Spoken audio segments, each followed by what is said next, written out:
Hey guys, Luke here, and I'm calmed down from the video that I made the other day about the anime and the differences between the manga. Now, I just want to address some of the things, some of the misconceptions of that video. Like I said in the video, I'm not against the anime. I don't hate the anime. If people like the anime over the manga, that's fine. I have no problems with that. More power to you guys. I was just expressing my own disappointment of the anime and why I think it's not as good as the manga. It's not an attack on the anime itself. I'm sure the animators did a really hard job. I know the animators did a really hard job because no anime is... I mean, I can't do animation. I'll admit that. I can't do animation.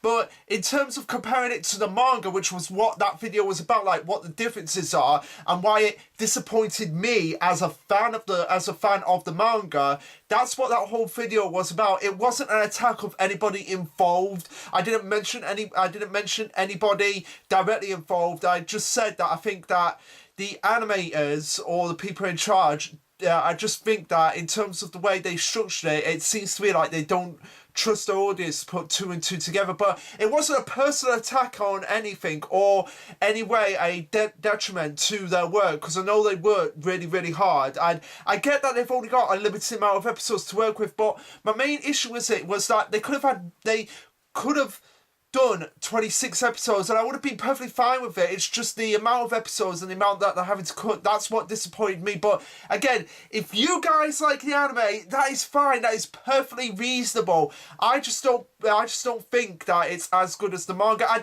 there are aspects of the anime that I do like. I like the voice work, I like the animation itself. The animation itself is really good, and the theme song is just really catchy. I will admit that. It's just like in terms of story structure, that was my main issue here, and how it compares to the manga. But it's no personal attack in any way. I just feel that I need to clarify that, because there was one comment that was left on that video which was like, if you're just going to criticize the anime and coming from a manga fan, you're the cancer of the community. It's like, I'm not trying to express hate or anything.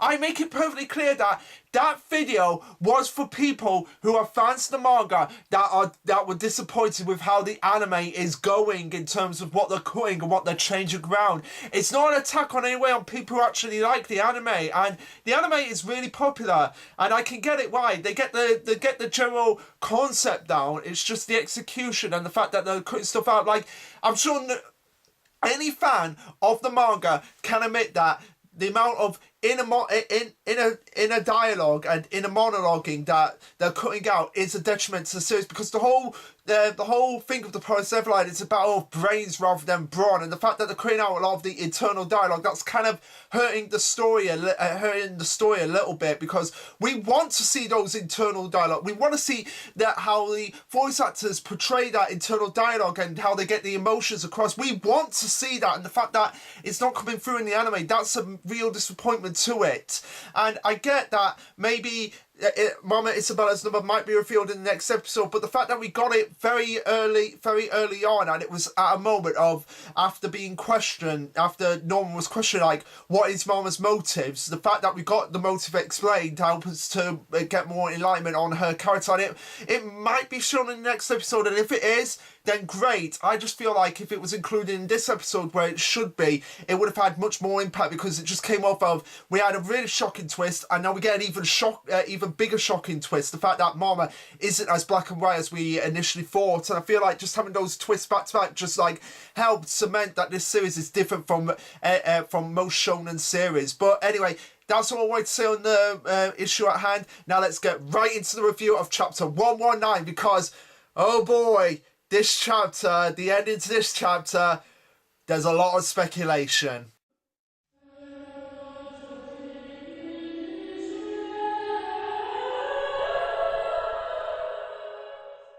Alright guys, this will be the Promised Neverland Chapter 119, titled A Fortuitous Meeting. Obviously a reference to the fact that Norman is back in the story, and yes, it is confirmed that this guy, the guy that we saw at the end of that shot, that is definitely Norman. It's not Emma having an illusion of thinking it's Norman, but no, it's turning out that it's Chase Watari. And we'll get into the explanation of why that is in the chapter, but yeah, it's definitely Norman. And this chapter pretty much went the way that I expected, with the chapter just being like Norman and Emma just having that really heartfelt reunion, as well as Ray. And there's a lot of parallels in the chapter between the reunion of Ray and Norman and Hugo and Lucas, like how they had their little reunion when they were reunited after 13 years. So yeah, there's a lot of parallels in this chapter, but basically it goes how I thought it was going, how the whole chapter is just them meeting up again, being really happy that they're seeing each other and explaining what's going on both sides. So first I want to talk about the cover of Shonen Jump this week, because Promised Neverland gets the cover of Shonen Jump, obviously not only to promote the anime, but also to give the revelation that Norman is back in the story for all those manga readers, which is going to be a bit. Which is going to be really weird. Like, people actually see, I feel like people who are just reading the manga, that have just seen the anime and getting into the manga, and seeing this, and seeing the image of Emma, Ray and Norman in their post-time skip decides, it's going to be a little bit jarring to see them, especially Norman, because he had that growth spurt. And by the way, that growth spurt, it's not as unrealistic when you compare it to Ray, and I'll get into the point when we get into the chapter. But anyway, it shows Emma, Ray and Norman, the three leads, and we see Emma and Ray with their guns. We see a demon behind them, and we see what looks like a demon hand, but that might actually be Norman's hand, because there's only on that, because the demons, or whatever they're going to turn out to be, as we'll get into the end of the chapter, have 6 fingers, and this one only has 5 fingers, so that gives me an idea that it may be Norman's hand, and we'll get into that theory when we get into the end of the chapter. So anyway, we start off with a colour page, and it shows Emma, Ray and Norman once again, and this is more in their pre-time skip designs, when they were first escaping from Gracefield House, and it says, "Here we are under the sky," obviously showing that yes, they are all back together for the first time in over 2 years, like 2.5 years. The first time that they're back together, and the first time that they can actually experience a night sky together as a collective group, and that's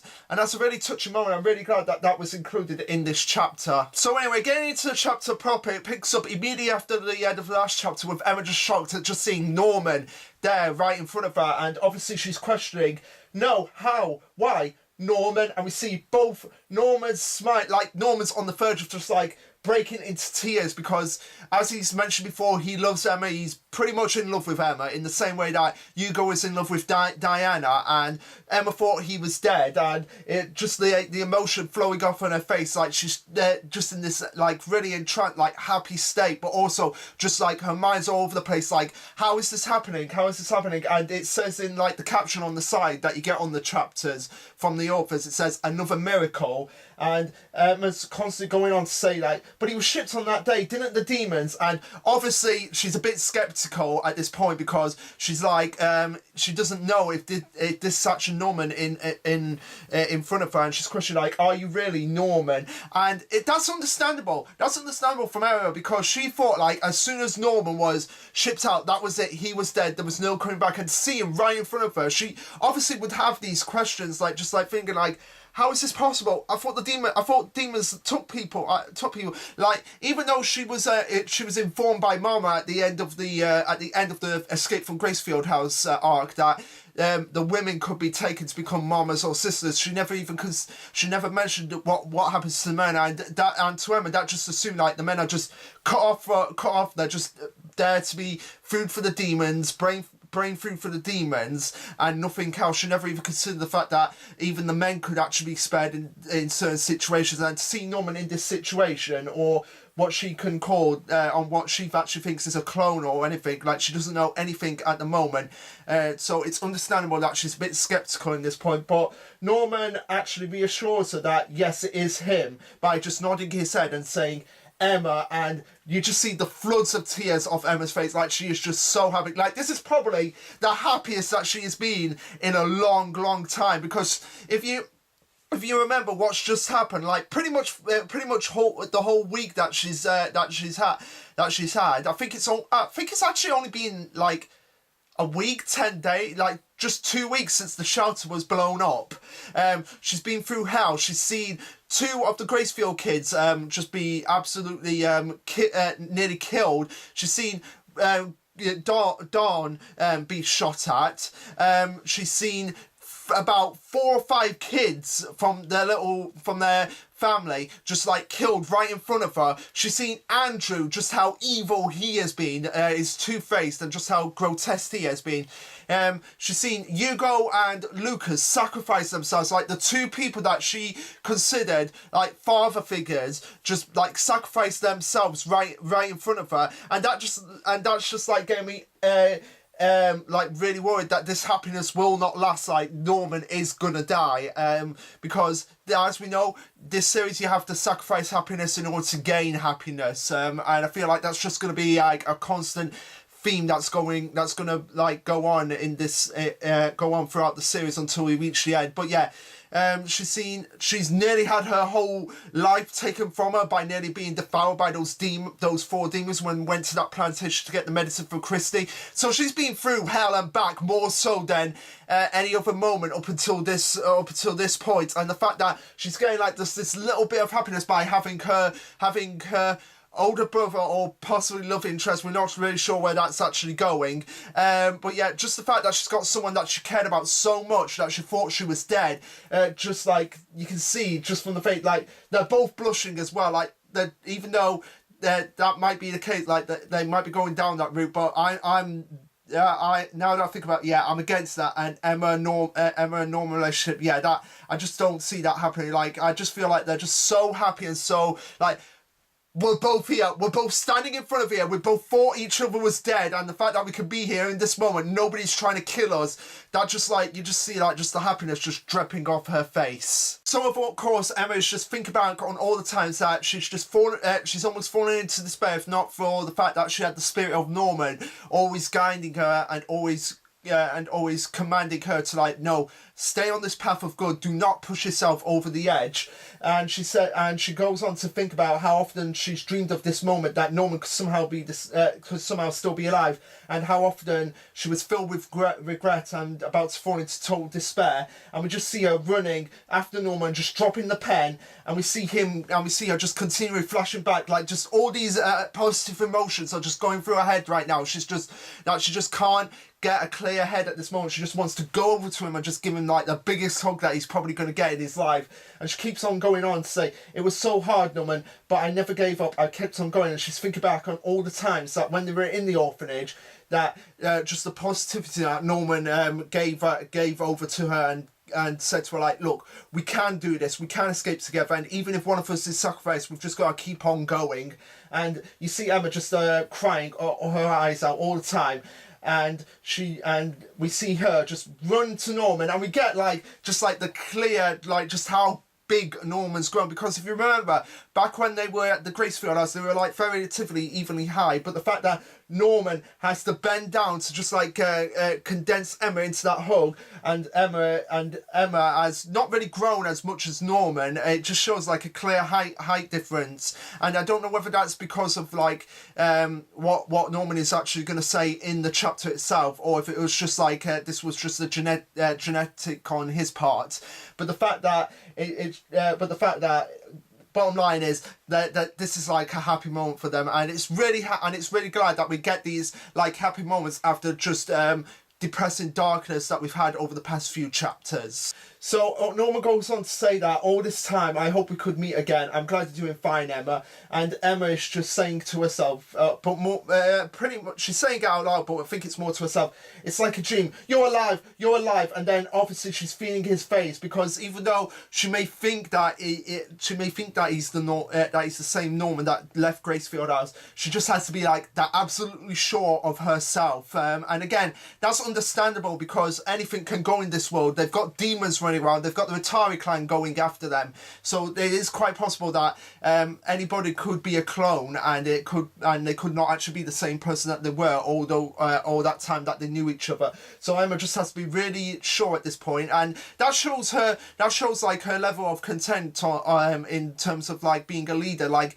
even though she wants it to be that person, there's still a doubt that it could be a trap, and she has to be really careful in this world, particularly on the outside, and particularly where they are right now. Like, anybody could be a spy for them, so she has to be really careful and make sure, like, no, this is legitimately the same person that I knew all those years ago. And of course Emma confirms that you are Norman, really, right? You're not a lookalike or a ghost or anything.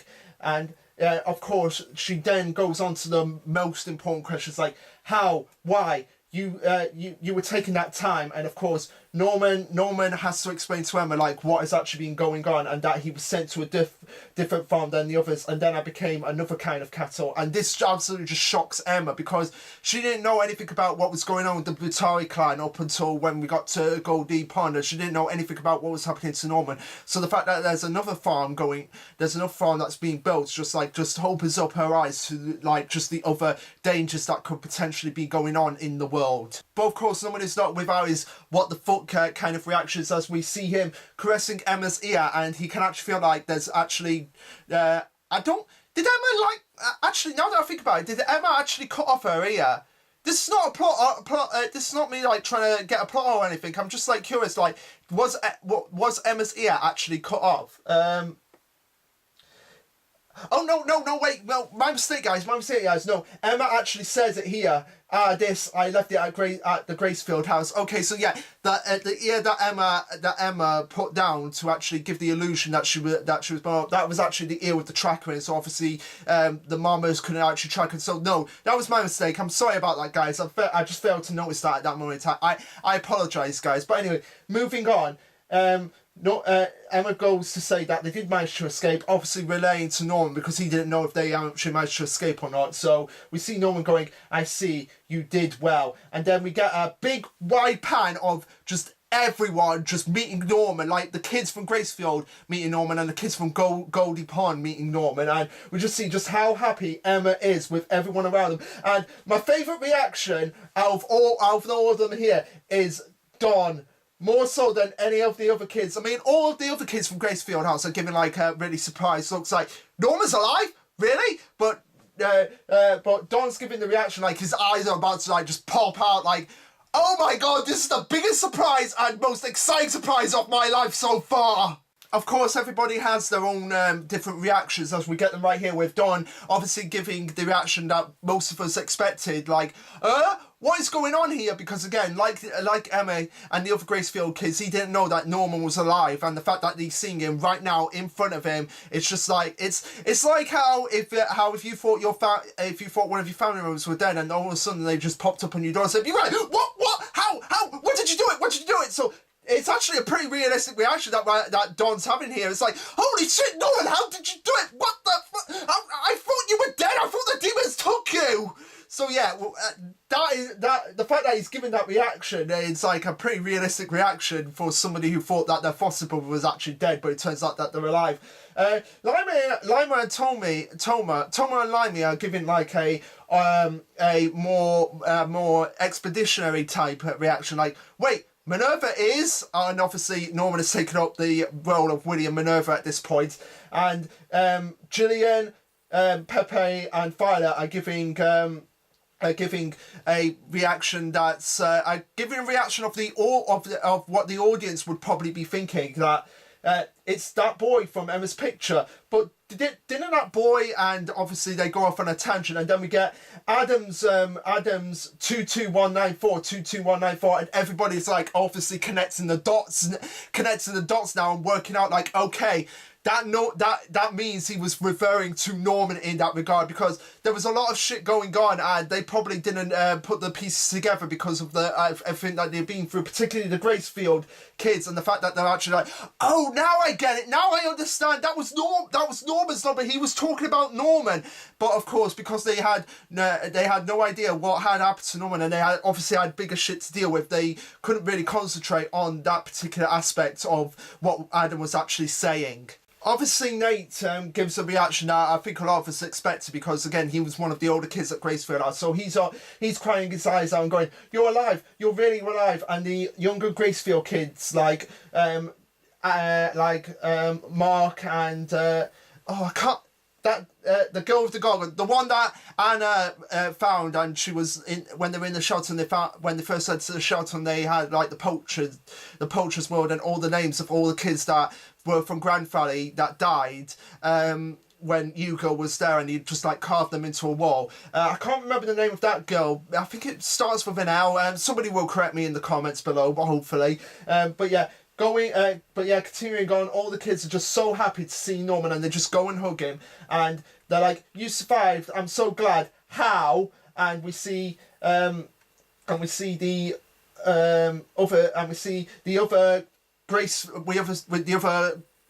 Goldie Pond kids going, "I'm so glad, Norman. Right, Emma, Ray," and then they turn to Ray, who was just like off to the side. Not really. Yeah, we haven't got the reaction of Ray yet, and he's just turning off to the side, and we see like just a panel where Ray and Norman are just opposite each other. And well, Norman is glad to see him. He understands like he understands exactly what he did and how much stress he's actually put them all through by making it seem like he was dead. So obviously the natural reaction of Ray is to just slap him right across the face, and everyone's just like, "What? Ray?" But obviously Ray has a legitimate reason for doing that, in the fact that he thought he was dead, and the fact that he sacrificed himself and the stress that he put Emma under.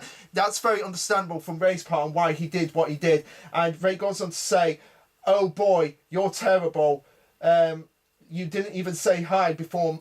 No, it's not Ray that's saying this. It's not saying this. It's Norman that's going, "Oh boy, you're terrible. You didn't even say hi before my punishment." And you see him laughing, and Norman goes on to say, You got to see great things, didn't you?" And then we see just Ray just breaking down on his part. He goes from like to like,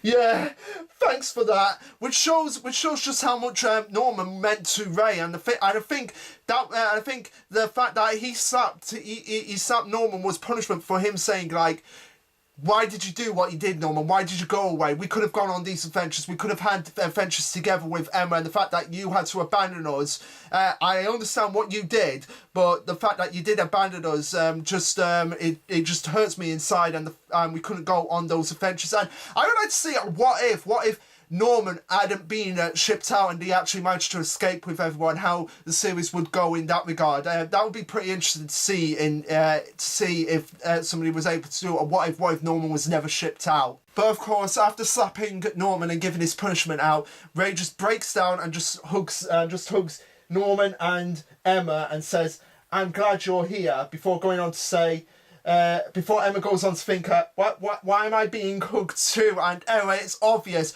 You three are like the closest in terms of family relationships than anyone else here. So obviously Ray is like, "No, if Norman's being hugged, I'm hugging Emma too, because we're a team." Like that's Ray's all going at. Like they're a team, and now that they're back together, they can actually work out what the next step of the plan is in order to get to rid the world of these demons and get the world back to where it was when humans were ruling the world. But also, Ray goes on to say, "Don't ever think of trying to die again, stupid Norman." And Norman goes, "Right, I got it, stupid Ray." And again, this is like similar to what Hugo and Lucas went through when they saw each other for the first time in many years. They were like, "Oh, you idiot." Same thing to you, but I'm glad you're alive. It's the same thing here, like Ray and Norman calling each other idiots, but they're glad they're alive. And the fact that Ray's saying, "Don't ever think of trying to die again, stupid Norman," that's actually a callback to when Ray actually tried to kill himself when he dropped the match with Emma, and he tried to blow himself up. And the fact that because of what Emma did and the confidence that she gave him, like, "No, you can survive. You are not going to die here. You can survive, and you can still do great things, Ray." I feel like that's kind of like what Ray's trying to do here. Is like, don't be ever thinking about trying to die again, because we're here now and we can support each other. So after all the reunions have happened, the kids actually tell Norman what's been going on their side, and he's like, "Is that so? Phil and the other kids are still in the house, but you all did very well in making it this far. Meeting the Grand Valley group is very fortunate. From the bottom of my heart, I'm happy," showing that yeah, he does care about all the kids that are in this situation and how he wants them to get them out just as much as Emma does. But he also goes on to show like his more guilt side of it, of the situation, by saying, "And I'm very, very sorry. If only I had deduced the location of the shelter and the timing of their attack, he could have potentially saved everyone that actually died in that situation, like Hugo and Lucas and all those other unnamed Grand Valley kids that actually died in the shelter attack." And it shows, and this is like a great insight to Norman's character, and shows that even though he tries his best to do everything to give everyone a chance of happiness in life, it's impossible in some situations, and the guilt and the weight of him as William Minerva now is probably finding it even more guilty, because now that he's taken on the mantle of William Minerva, he has more of a responsibility to give hope to the kids that are in this situation. And the fact that he couldn't give hope to some kids and they actually died, I feel like that just shows that that just feels for him that he's guilty because he's not doing his job properly as William Minerva. Even though he's doing a really good job, he's liberated all these farms in only the space of 6 months, and he's just given so much hope to so many people, and they've actually found a community that they can call their own whilst they plan the next line of attack. It's just really commendable on his part, but it shows that no, he is human, and he feels responsible for all the people in this situation, and even the ones that actually died, he still feels guilty for them actually dying. So continuing on, Gillian informs Norman that he shouldn't feel sorry, and this is on the Rattari clan. And of course, Gilda has to ask him the obvious question, like where he's been. As he said, it was a different farm from all the others, and he confirms that it is A7214, and it's a site for experimental on cattle children. And he shows like it's the thighs, which obviously they say that mark, it's just like Adam's. And this is where I'm going into my theory about what has actually happened in terms of his growth spurt, the fact that he was experimented on, and that's what made him get that growth spurt. But also in terms of like the actual growth spurt, I was going to refer to Ray. If you look back at certain panels, you can see that Ray and Norman, they're like at the equal heights as each other at this point in the story. So I don't think it's anything to do with the experiments, although it might be, and the fact that his brain has been supersized up, and it may get into a moment where that was referred to on the cover of Shonen Jump with that demon arm. That might come into play in the next chapter, but we'll get into that theory in a second. In a second or at the end. And they go on to say like Lambidi 7214, a brand new farm in the westernmost area, and Peppy goes on to say to him, "So you've both come from there," obviously referring to Norman and Adam. And of course, Ray's thinking about experiments and how did you leave it, and Norman just straight up says he broke out. And the reason why he did that, it is explained, but I like to think it's because of the Urahara effect. He broke out because he's Norman and he can do whatever he wants. Norman goes on to explain that he gathered some comrades, got in touch with a Minerva supporter, and destroyed Lambada, which again, that's not unrealistic considering how smart Norman is, and the fact that Emma and Ray were able to destroy Gracefield House essentially. I can buy that Norman would be able to do something like this on his own, because he was the smartest in Gracefield House, and we all knew that. Even though that they had eyes on him constantly 24/7, we knew he was going to get out of that place. Although what I'm disappointed about is that I would have liked to have seen a story arc where they actually broke in and saved Norman, but I suppose if they did that, then that might have been detrimenting Norman's ability in some ways. And the fact that he was able to do all of this by himself and gather all these comrades and all these kids in 6 months shows just how much of a capable leader he actually is, as well as Emma. Emma's more capable in the sense like she's very athletic, quick and on her feet, but Norman's the capable leader in the sense that he can strategize and plan things out in advance and look at all the various different aspects that could go wrong and work around them. As they say to him, the supporters, he confirms that yes, the supporters, and he called himself Smee. He's the one who gave a pen to Sister Crone, obviously referring to the pen that Crone was actually given as sort of like a symbol for her to actually give to the kids, so that they can actually go on this journey to find a place to actually get out of this horrible situation. But Norman goes to say, "Though now he's been murdered too." Which is kind of sad, because I would have liked to have seen more with this guy, this very unknown scientist. But now that we have a name, Smee, I don't really know the significance of the name, or whether it'll play an important part later on. But we'll just have to wait and see. But the fact that he's dead is kind of disappointing, because we didn't know much about him, and the fact that he did all of this for a good cause just makes me want to know more about him. Norman goes on to say that he was another victim of the purge carried out by the current clan head, Peter Vitari, and all the supporters who had still infiltrated the clan were exterminated at that time. That probably is a reference back to the beginning of the arc, when Peter had all those people, just like with the hands tied behind backs and head and eyes covered up, and he was like, exterminate them, and they would just exterminate. No remorse on Peter's side, which again, this might come into play later on. Like Peter's actually letting them play their little game, but once he knows everything that he needs to know, he's going to strike down, and he's probably going to do a mass slaughter of the kids, especially the ones that. Especially the ones that are feeling so much hope for. He's probably going to give them a he's probably going to do a mass shooting and show them like, no, you fell into my trap, you thought you were playing your game, you thought you were winning, but I hold all the aces, and I knew exactly where you were. I was just waiting for the time to strike. And if that's the case, then that's not only a really good plan on Peter's part, but also just shows how threatening he is. Norman goes on again to explain that before Smee was actually killed, he was able to pass on all the information and all the contact network to Norman. And then this hideout, yes, found through his contacts, thanks to him we have such a large town for shelter. So, okay, so Norman didn't actually build all of this up from scratch for over 6 months. So it's actually this Smee guy, and obviously the other William Minerva supporters, or James Watari supporters, that built the shelter up, and basically made it a safe haven for now, because we don't know how long this is actually gonna last. But for now, he's made it a safe haven for them to actually regroup, lay low, and obviously come up with new plans that they may use in the future. Don goes on to think about help or no help. This is seriously impressive, Norman. The original Minerva is one thing, but you start to see that as just another cattle child, and in only 6 months he managed to gather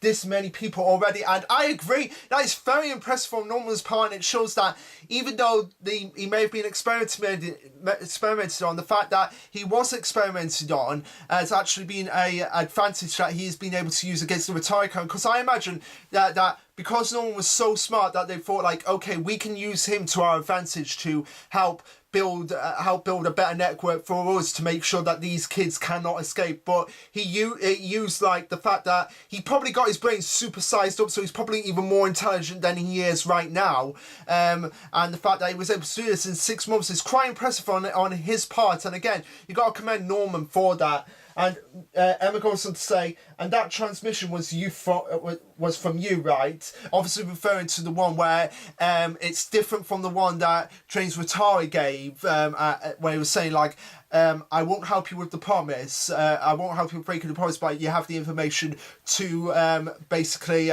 change the promise if you want to him saying, no, I'm declaring war on Peter and the demons. And Norman goes on to say why he did this the way he did. I thought a message in the name of Minerva would surely make its way to you folks, and also to keep the network of connections, to build a new paradise, to make the Atari clan feel threatened, and to declare open war against the demons. The name of Minerva and James was at the core of it, so, and he had too many advantages to ignore. So, like I said, this is probably, like I said, the name James or William Minerva was sort of like passed down through the people as sort of like a symbol of hope, and the fact that that Norman took that to become that symbol of hope. And even though he probably wanted to tell them, like, no, this is Norman here, I am calling you guys to let you know that I am alive, he probably felt that, okay, if I do that, then obviously they're going to know who I am, and they're going to know, like, okay, I have called these people because I'm connected to them the most. So I think he thought, like, if I claim the name James Watari and William Minerva, and I can give them, and I can still give them the same hope without revealing who I am, then that might be an advantage we can use against the Watari clan, because of the fact that they don't know who I am or the connection I have to the Gracefield Lords, and therefore we can't make mistakes on our part. But of course, Ray is very skeptical about this, as he has to be, because again, he does not know the full ramifications of what's going on with the experiments and the hideouts and all these other kids that have displayed unnatural human abilities that he's seen in the last few chapters. And he says to Norman, I have a load of questions to ask you about Lambadai, about this hideout, Hatoi, Sansi, everybody in this town, and a lot more. But before all that talk, let me ask you one very important thing. And he goes on to ask, a pretty legitimate, important question. What exactly are you trying to do here? Attack and destroy plantations, building this paradise. Just what are you? But Norman actually cuts him off at this point and says, before I can answer your question, I have a very important matter to discuss. Obviously, possibly that Norman knew that this was coming and that Ray would have these all-important questions, so he needs to, like, get them on his side and let them know, like, no, this is what's happening and this is what we need to do. And Norman goes on to ask them, have you already found out why the demons eat humans, that is? Why they have to eat humans? And then he goes, what? Do you know what the demons are? And that's the end of the chapter, and we see a picture of Norman just looking very imposing with a demon behind him. And this is where the speculation that's coming in, that I've had this theory pretty much since the demons were first revealed, or where we found out a lot more about the demons, about why they're eating the brains and everything. And particularly when we saw Songju and Musica, I have a lot that I want to talk about with them. Now, the theory that I have is that the demons are an evolution of humanity. I've always had that theory, and I think that's a very viable theory based on what was said. But also, no, it could be something else. It could be that the Watari clan have been experimenting on humans. Like, the Watari clan first took humans way back in thousands of years ago. The Watari clan took humans, they experimented on them, and they grew into these monstrous forms, and they have to keep using the human, and they have to keep eating humans, and eating their brains in order to preserve their form, otherwise they become the wild beasts. Or it could just be like they just grew from an evolution of the humans. It's either one of those two theories, experimentation, or that they're an evolution. And I've always had those two ideas since the demons first turned up. And I can back this up because have you guys legitimately noticed that none of the adults and none of the demons have actually called the demons. It's only been the kids that have assumed that, like particularly Norman, he assumed that they were demons, but he didn't have any viable proof that they were demons. And other characters have just been calling them it or them, or that's what we used to be called. And particularly Mama has been called, I call them like the higher up. So my guess is that they're either being experimented on, or that they're an evolution of humanity from way back thousands of years ago when the war between humans and demons was going on and it was flourishing. So that's my theory on it, that the demons, that's my main theory. If not, then it's experimentation. But I feel like the demons are an evolution of humanity, and they have to keep eating the brain of regular humans in order to maintain their form. Otherwise, they grow to being wild demons. So they're killing members of sort of like their own race that they were originally part of in order to preserve their humanity at least somewhat. Otherwise they just become raging beasts. So yeah, that's my theory on it. And that's the end of the chapter, and really good chapter, even though you could basically sum it up to reunion with Norman, finding out what's been going on with him, him finding out what's going on with the other kids, and the big revelation of we're finally going to find out what the demons actually are in the next chapter. And I'm really hoping it's my theory, because if we do, I'm gonna be dancing around like I was right all along, that they were an evolution of humanity all this time. Now this doesn't fix the problem with Songju and Musica, but I feel like we will get an explanation for them in the next chapter as well. But anyway, guys, what did you think of this chapter? Let me know, and let me know your theories about what the demons are actually, and why they have to keep eating humans and the human brain. And this will be Luke signing off. Later, guys.